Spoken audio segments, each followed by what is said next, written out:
Hai, saya Nurul. Hari ini saya akan explain tentang teori sistem dinamik badan kita dan apa kaitannya dengan keseimbangan badan. Okey, keseimbangan badan ni adalah bahagian penting dalam pergerakan kita seharian. Macam kalau kanak-kanak kan contohnya dia orang kena ada keupayaan atau kemampuan untuk berdiri dengan stabil, untuk pakai seluar, pakai baju ataupun bermain.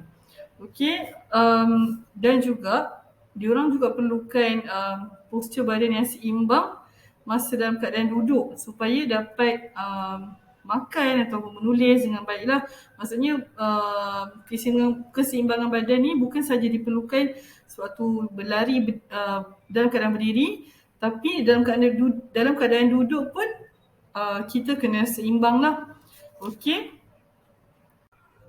Okey, keseimbangan badan ni melibatkan interaksi di antara beberapa sistem dalam badan kita, which is sensory, neuromuscular, skeletal, cognition and environment. Okay, so kalau kita tengok slide dekat sini, topiknya adalah sensory organization and control of balance atau posture. Nanti kita akan discuss macam mana organization of sensory ni, yang saya akan terangkan nanti apa type of sensory dia, and then dia punya relation dengan kawalan keseimbangan badan kita ataupun posture kita lah semasa kita berdiri ataupun semasa kita duduk. Okay, next. Okay, sebelum saya masuk kepada tajuk vestibular ni, saya akan explain sikit pasal balance lah. So, untuk seimbangkan badan, kita mestilah boleh detect kan sama ada keseimbangan badan kita ni terganggu atau ada perubahan tak pada kestabilan badan kita. So, untuk detect perubahan-perubahan ni, sistem vestibular yang saya akan explain nanti, proprioceptive and visual akan bekerjasama untuk provide information kepada kita punya brain. Yang seterusnya otak kita akan proses maklumat tu dan terhasillah pergerakan yang sepatutnya lah. So sensory organization, macam mana dia organize this types of sensory, and then hantar maklumat, dan macam mana kita punya body akan encounter lah apa yang jadi dengan kita punya balance. Okay, so vestibular system ni salah satu sistem yang memang sangat penting lah untuk berkaitan dengan kids punya balance. Okay, so vestibular system ni adalah sistem yang akan sediakan maklumat, dia kan provide information pasal kedudukan badan kita, kepala kita dan pergerakan kepala. Okay, so sistem ni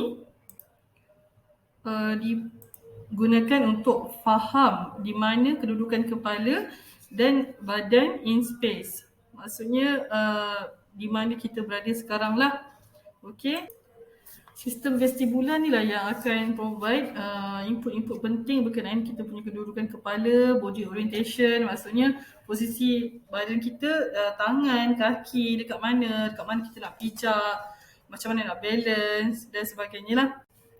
Okay, masih lagi dalam vestibular system, otolith and semicircular canals ni adalah sensory receptor punya input yang akan detect pelbagai isu yang related dengan balance lah.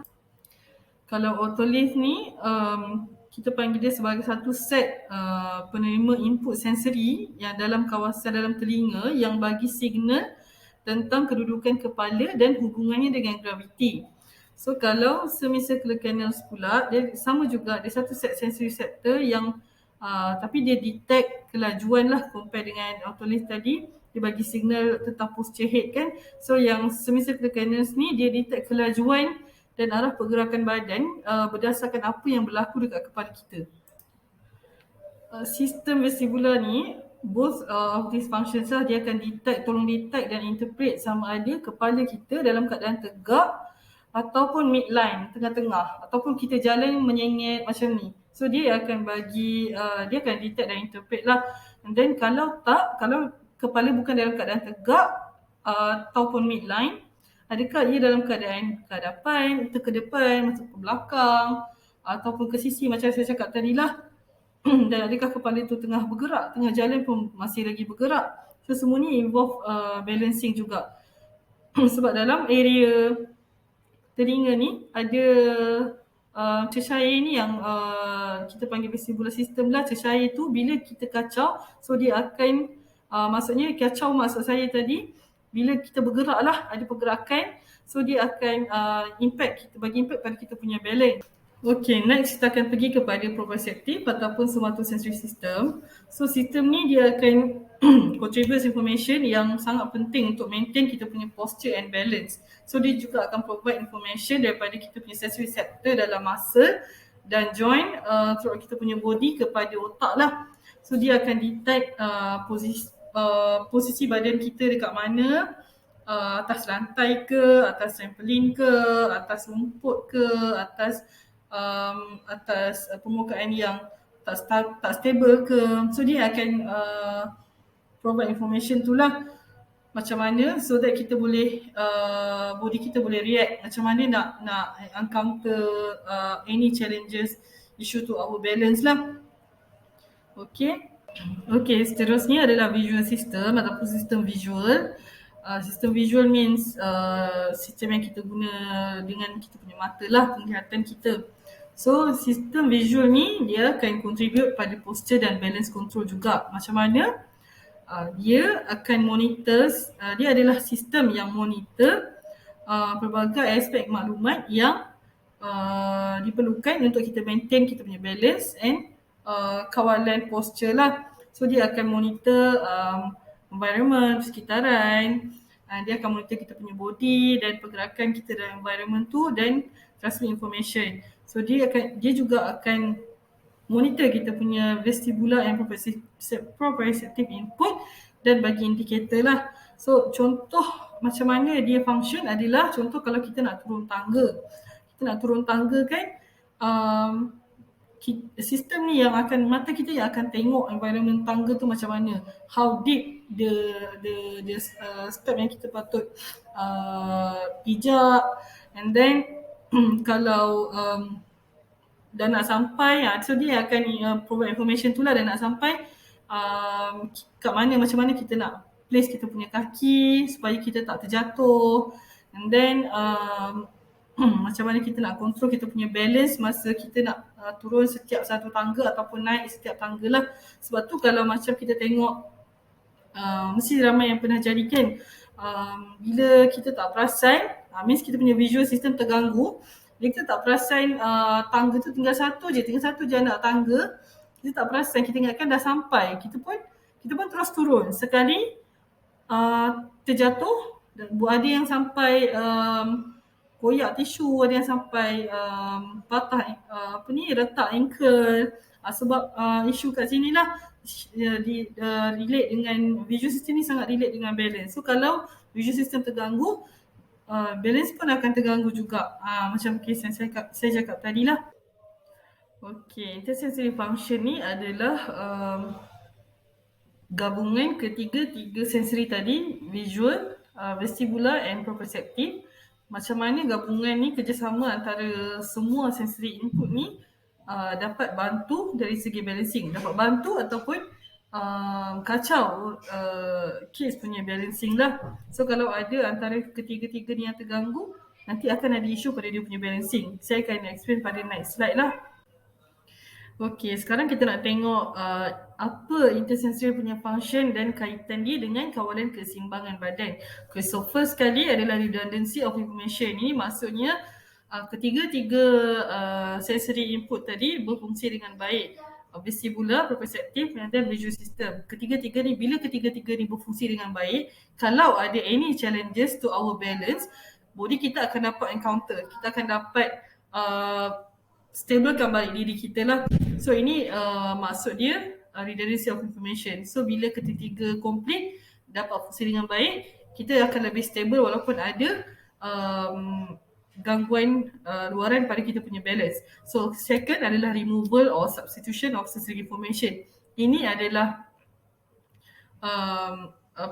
kita panggil gangguan pada salah satu antara ketiga-tiga sensory system yang saya cakap tadi. So bila ada gangguan pada salah satu, balance pun akan kacau juga. So maksudnya contohlah, saya bagi contoh, kalau kita nak turun tangga, still ambil contoh tangga tadi, kalau kita nak turun tangga, kita bawa barang besar. So kita boleh nampak, tapi bila ada barang, kita punya vision dah terhalang. Okay, kita dapat tengok full kita apa yang ada kat depan kita. Kita nak pegang barang kat depan, kita nak tengok, nak intai bawah, itu kita panggil sistem tu dah terganggu lah. Visual system dah terganggu. Salah satu sistem dah terganggu. So itu akan efek kita punya balance. Boleh bezakan macam mana kita turun tangga tanpa bawa apa-apa langsung barang dengan kita turun tangga dengan bawa barang. So balance kita sangat terganggu. Kita akan lebih berhati-hati, berjaga-jaga, nak pijak tu takut terjatuh. Okay, and then next adalah sensory conflict. Okay, sensory conflict ni adalah konflik yang berlaku antara ketiga-tiga sensory system tadi, vestibular, proprioceptive and visual tadilah.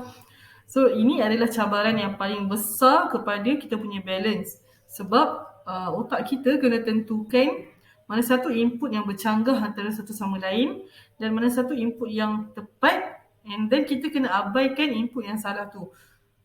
So kalau kanak-kanak tu tak dapat nak settlekan konflik yang berlaku, so memang akan bagi kesan yang besarlah pada dia punya balancing.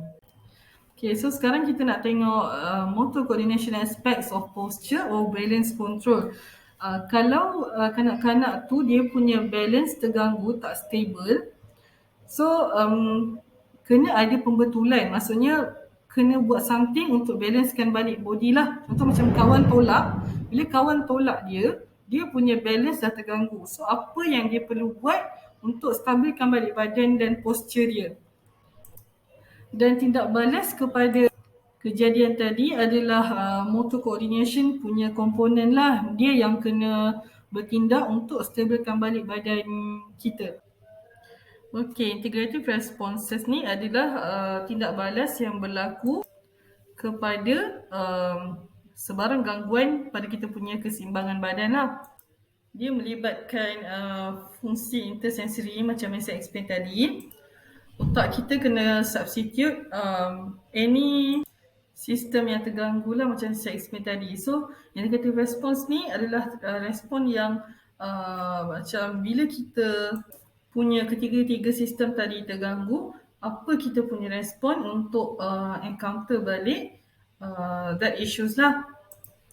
Integrative responses ni juga adalah pre-plan. Pre-plan maksudnya kita dah boleh rancang, dah boleh tahu apa yang akan jadi. So kita boleh plan macam mana kita punya respon, kita punya motor coordination punya response to that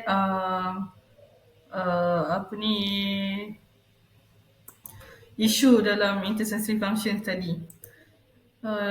Integrative response ni juga dia didesign untuk accommodate known or anticipated disturbance to balance. Maksudnya kita response ni kita dah plan untuk maksudnya obstacles yang kita dah tahu apa yang terhalang, apa yang gangguan yang kita akan dapat dan macam mana kita punya respon untuk encounter that challenges.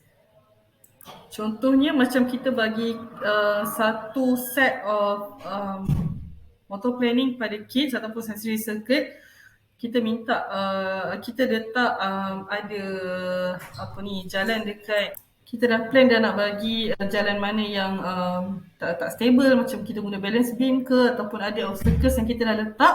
So benda tu pre-plan. So kids yang tengok jalan tu, so dia akan tahu macam dekat mana part mana yang dia kena jump ke through obstacles tu, dekat mana yang dia kena balancekan badan dia. So semua ni pre-plan lah. So ni response yang kita dah plan untuk encounter challenges yang kita dah nampak daripada awal. Okay, itu sahaja untuk hari ini. Terima kasih. Jumpa lagi.